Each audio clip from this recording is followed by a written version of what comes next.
representan en la actualidad los 5 puntos cósmicos?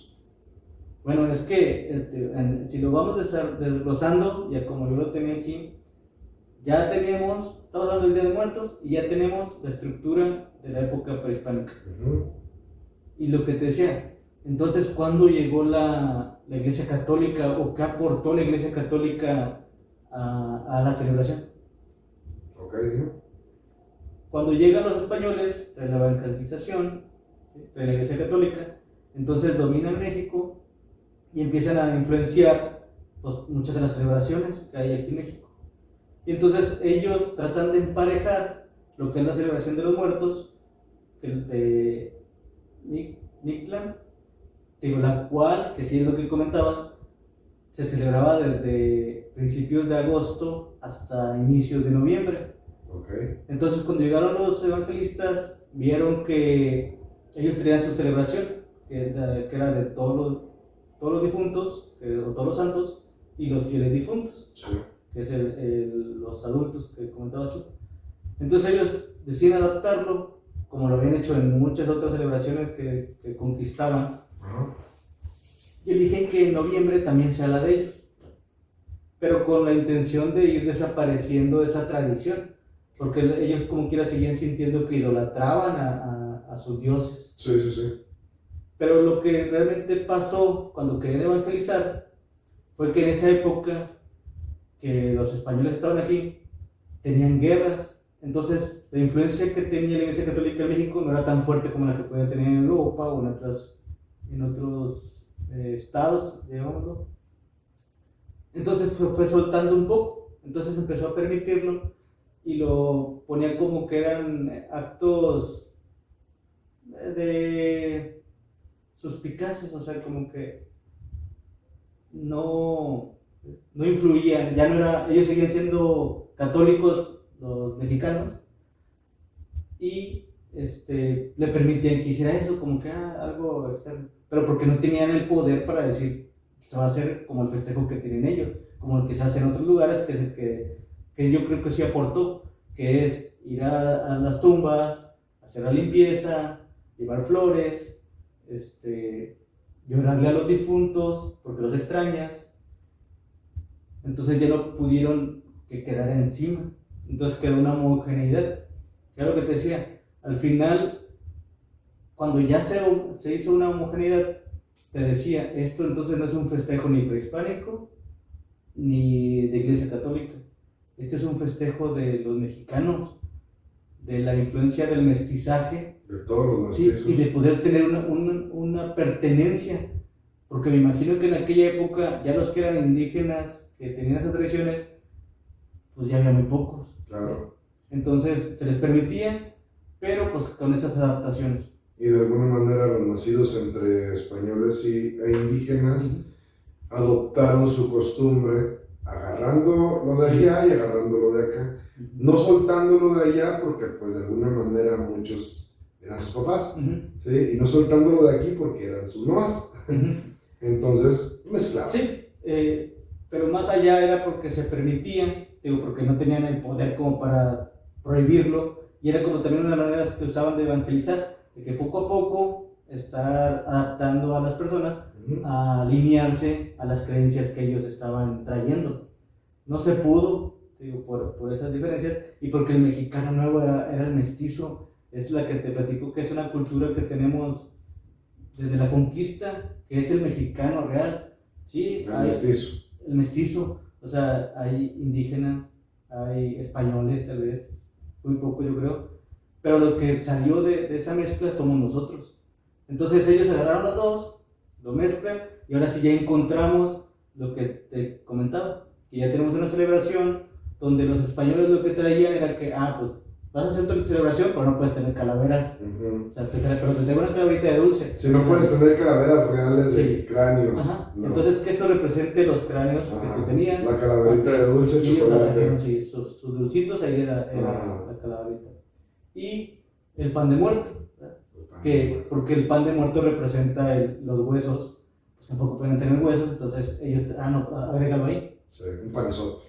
Un panezote. Entonces, pues ya estaba el mexicano en esa interacción ¿verdad? De que voy a hacer un altar y también voy y visito lo que tú comentabas que era tu práctica, o sea, Sí. en la casa de tu abuela hay altar, pero también van y visitan a los muertos al panteón. En mi casa era tradición las dos. Sí, ajá. Y yo creo que en muchos lugares es la misma. Pero que siento que aquí en el norte ya casi la de los altares, o los que yo he visto, son más enfocados a que en el trabajo pongan altar, en la escuela pongan altar. Tráiganse fotos de sus familiares. Pero no me parece mal que en las escuelas pongan, o sea, sigan incitando a eso de poner altares, o sea. No, o sea, eso me gusta. para allá vamos. O sea, pero te digo que no está arraigada esa celebración en todo México. No. A mi parecer, a lo que yo he visto y a lo que me ha tocado vivir, no está tan arraigada la celebración. Digo, no es tampoco nada más de que, es que le hago la ofrenda porque no quiero olvidar a mi abuelo. Sí. Es como que sentir lo que a lo mejor los prehispánicos nos querían demostrar al decir, no solamente te estoy dejando ir, también tengo un día para que tú vuelvas conmigo, claro. Y sentirte y convivir y recordarte y reírme y después dejarte ir, pero sé que puedes regresar y vas a regresar si yo estoy alimentándote a ti. Lo que decía, en mi casa decían, uno muere cuando te olvidan. Sí. Entonces acá es básicamente lo mismo. Y tenemos una referencia de algo. Sí. Digo, pero de anécdotas mexicanas ciertas, o sea, lo que me estás diciendo. Sí. ¿No? Entonces, cuando ya estábamos en esta época de la colonia, pues ya no se pudo implementar que solamente sea un día de todos los santos y todos los fieles difuntos. Y más se vio ese rompimiento fue en la época de Benito Juárez. Benito Juárez pues era un liberal, un reformista, y era de los que impulsó la separación del gobierno y la iglesia. Entonces para él le parecía que las gentes adoptaran la celebración así homogénea entre los dos, le parecía bien, y más porque tenía más influencia prehispánica. Claro. Lo que te comento, o sea, fueron muy pocos aspectos que incluyeron, y voy a decir, la calavera, el pan de muerto y los días. O sea, la Iglesia Católica dijo, estos días, y por eso están establecidos esos días. Claro. Fue el legado que ellos dejaron. Entonces, cuando Benito Juárez permite, pues más el auge en ese momento, pues era de que vamos a mantener la tradición. Y te platicaba de que yo leía que había una historia que se contaba en esos tiempos, era para que la gente no dejara de poner altares a sus difuntos. Y empecé a ver varias historias cortas y todas casi decían lo mismo. Siempre trataba de un hombre que estaba trabajando, o que era campesino, que estaba cansado y que no quería poner ofrendas. Sí. Entonces, como no quería poner ofrendas, se distraía. Y entonces salía, por ejemplo, el campesino, que esa es la historia, se va al campo y le dicen los amigos cuando pasaban, oye, ¿tú no vas a poner tu altar? No, yo no me voy a poner mi altar, porque prefiero estar aquí sembrando y arando, que es lo que me está dando de comer, que dar algo de comida que alguien no se va a comer. Entonces, no, pues la gente lo ignoraba y seguía, y ellos sí estaban haciendo sus altares a sus difuntos. Y de repente, cuando está en el campo, que ya antes de regresarse a su casa, empieza a escuchar pasos y de una multitud que pasaba. Y empezaba a escuchar una voz que decía, hijo, tengo hambre. Y era el papá. Y la voz de su mamá, de que, ¿por qué no pusiste de comer, hijo? Y que iban caminando penando y tristes, ¿verdad? Y que algunos le decían, no te preocupes, si no te dejaron nada, nosotros te vamos a convidar de lo que nos dieron nuestras familias. Y él escuchaba.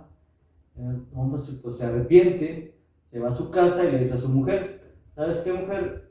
Voy a matar un marrano y hasta mal ese mole para los difuntos, para ponerlos en el altar. Entonces cuando ya hace eso, empieza la señora a trabajar y el señor venía cansado y se queda dormido. Cuando la señora termina de hacer la comida, le levanta y le dice que ya está todo listo, y cuando lo mueve, pues resulta que ya estaba muerto. Hijo de su ya era tarde y sus familiares decidieron mejor llevárselo con él. Termina la historia donde eso que él preparó tarde, esa ofrenda que dio tarde, terminó siendo la comida del sepelio de él, del mismo. Entonces esas historias se contaban en esa época como para que la gente estuviera temerosa y estuviera involucrada, y como que darle más auge a que lo siguieran festejando el Día de Muertos como los prehispánicos. Y dando ofrendas. Y dando ofrendas, y que estuvieran siempre en la mente de las personas, manteniendo viva eso.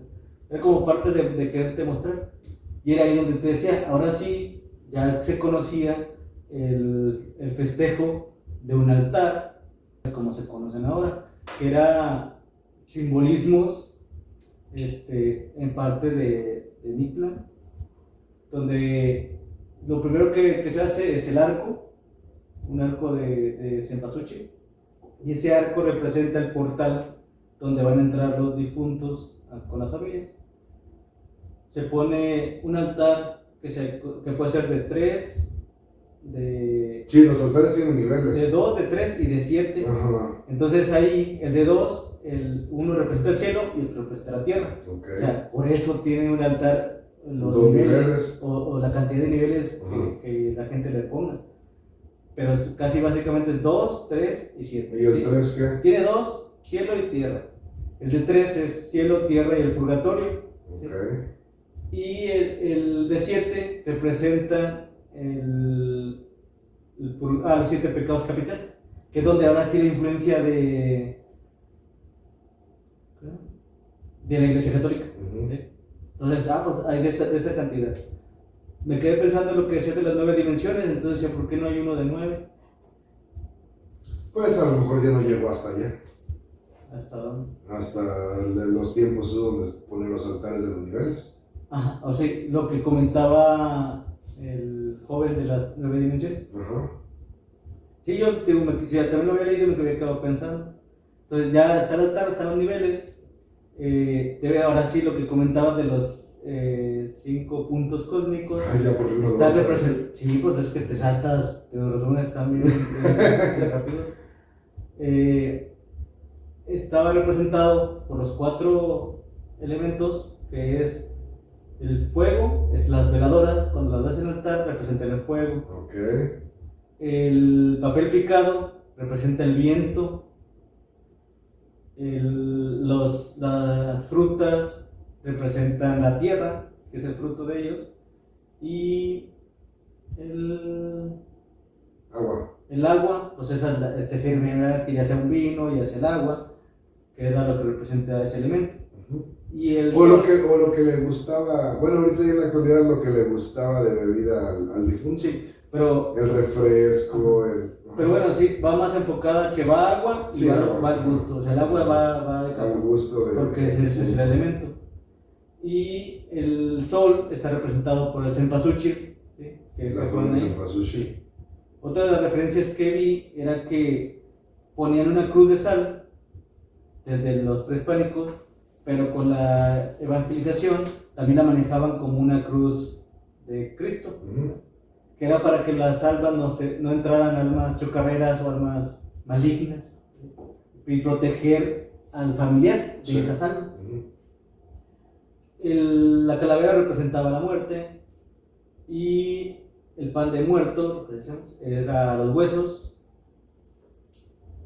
y en sí era adornarlo, como decía, de muchos colores para que no se perdiera. En sí los colores que más se manejan es el morado y el amarillo, ¿no? Morado y amarillo, pero por las flores que en ese momento son las que se cosechan. Sí, claro. Que era ahorita abunda de flores amarillas y moradas. Sí. Que era el cempasúchil y la cresta de gallo, parece que se llama otra. Sí. Y el copal.